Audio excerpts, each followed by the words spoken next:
Gracias, Yulisa. Buenas tardes a todos nuevamente, buenas tardes al país. Ayer me quedé con ansias de hablar del tema y hoy eh, voy a abordarlo, aunque José Luis lo trató desde una perspectiva. Yo ayer precisamente traía el tema de la delincuencia y cómo se ha recrudecido últimamente y cómo la seguridad de un ciudadano, ni siquiera estando en su casa estamos seguros. Pese a que nos resguardamos y que nos incrementa incluso el presupuesto que tenemos para nuestras viviendas, el hecho de tener que colocar hierros, de colocar verjas, de tener que poner alambradas muchas veces y una serie de medidas que tomamos con el interés de resguardar nuestra seguridad y la de nuestra familia, que es lo más preciado que tenemos. Pues ayer con la situación esta de la funcionaria bancaria que falleció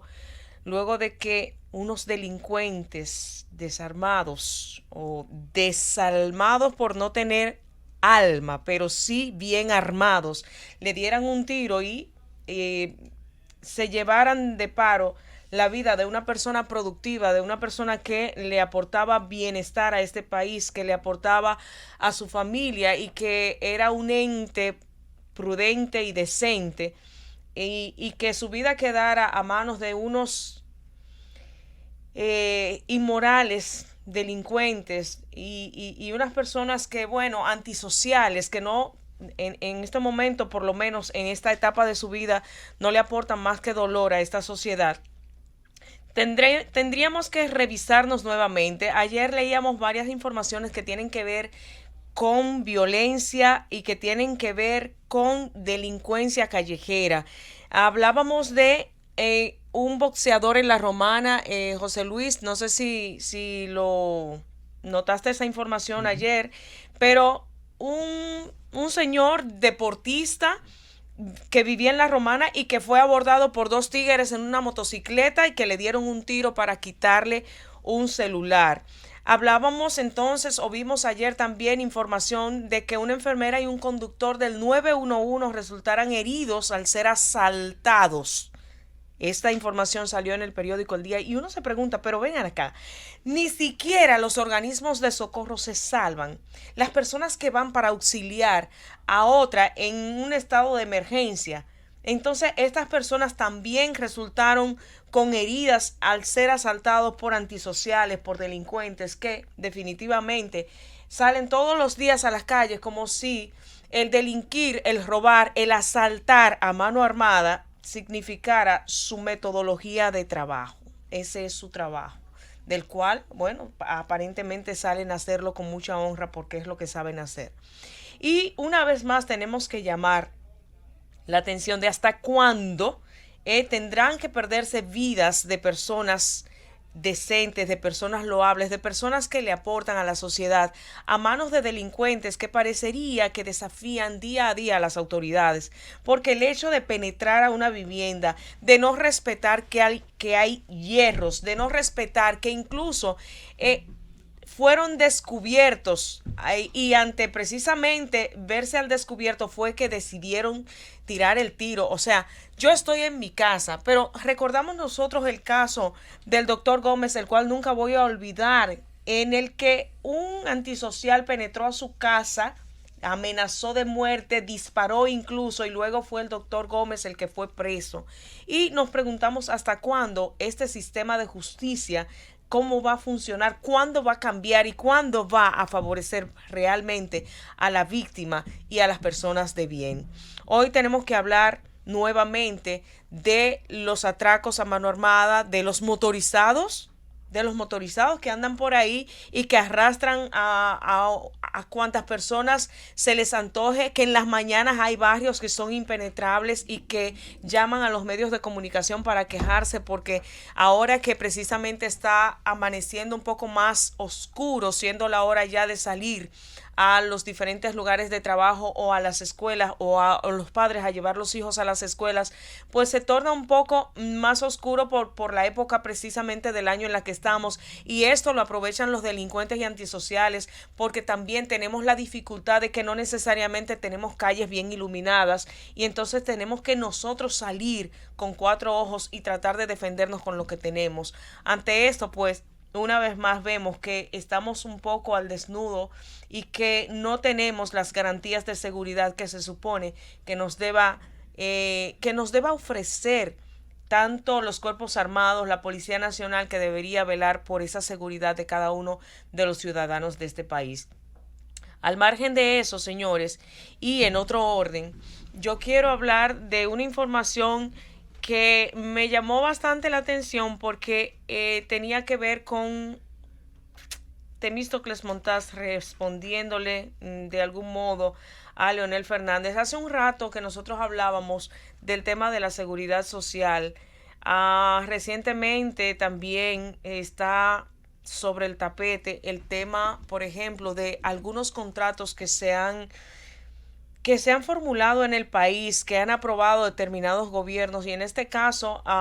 recientemente estaba de manifiesto el tema de la carretera del Nordeste, por la cual pagamos tanto peaje cuando vamos a trasladarnos a esa zona del país. Una carretera que no ofrece mayores seguridades y que lo hemos visto por la cantidad de accidentes que se producen en ella. Una carretera con diversos puntos ciegos, con curvas, una carretera estrecha y que definitivamente parecería que nos atracaron. Unos contratos leoninos que cuando sacamos el balance y vamos a cuestionar,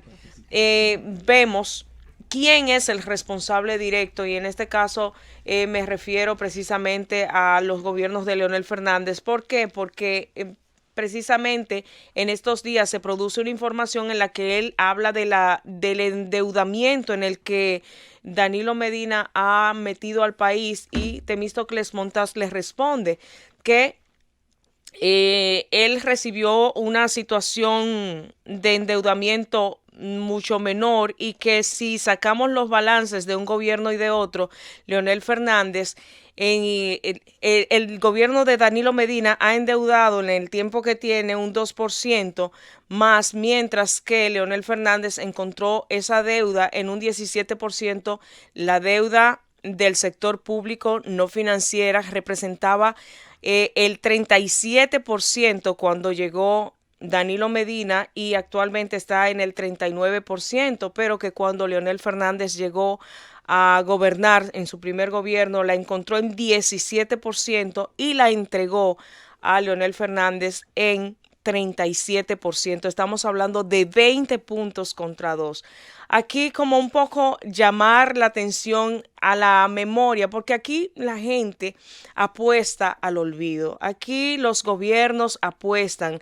a que uno supere al otro y tenga la oportunidad de volver, porque el que está es bastante malo. Pero debemos recordar que cuando ingresó a gobernar Danilo Medina, el tema aquel del contrato de la Barrick Gold y lo que significaba ese contrato para nuestro país, que le otorgaba a la Barrick el 97 contra 3, $97 contra 3 para el Estado Dominicano, de todo lo que se estaba sacando, de toda la riqueza y de todo el oro que se estaba sacando de esas minas que corresponden obviamente a nuestro país y que están en nuestro país, y que el daño al medio ambiente y el daño que se produzca se está dejando aquí el mal, pero entonces se está transportando, se está llevando a otros países las riquezas que nos corresponderían a nosotros, y que la explotación entonces le daría a ellos el 97 y a nosotros nos dejaría la mísera suma de 3 centavos o de 3 pesos por cada peso o de $3 por cada dólar que se sacaba allí. Recordamos también que cuando nos vendieron la panacea de la capitalización de las empresas públicas, todos nosotros, incluida yo, que tenía muchos menos años, pensaba que estábamos modernizando el Estado, y que muchas veces con el tiempo es que nos damos cuenta de qué tan bueno fue un gobierno contra el otro, qué tanto fue lo que se nos vendió y que podemos sacar los balances. Hoy vemos ese mismo contrato de esa carretera del Nordeste y váyanse a ver quién fue que aplicó adjudicó y quién fue que aprobó ese contrato que nos endeuda a nosotros, nos compromete hasta un periodo de 30 años y que tenemos que pagar un peaje sombra, pasen o no pasen vehículos por ahí. Aparte de que estamos pagando un peaje excesivamente caro y alto por una carretera que no nos ofrece ningún tipo de seguridad, entonces también tendríamos que pagarle, porque lo que se negoció fue que la República Dominicana tiene que pagar sí o sí, pasen vehículos o no, o la gente lo utilice o no. Hoy entonces recordamos que de ese 2% de endeudamiento que significa los últimos 7 años de gobierno, lo contraponemos con los años de gobierno de Leonel Fernández, que hoy, independientemente de que ha cambiado el nombre del partido y que ahora representa en otro partido la denominada Fuerza del Pueblo, apuesta al olvido y apuesta que este pueblo no tiene memoria.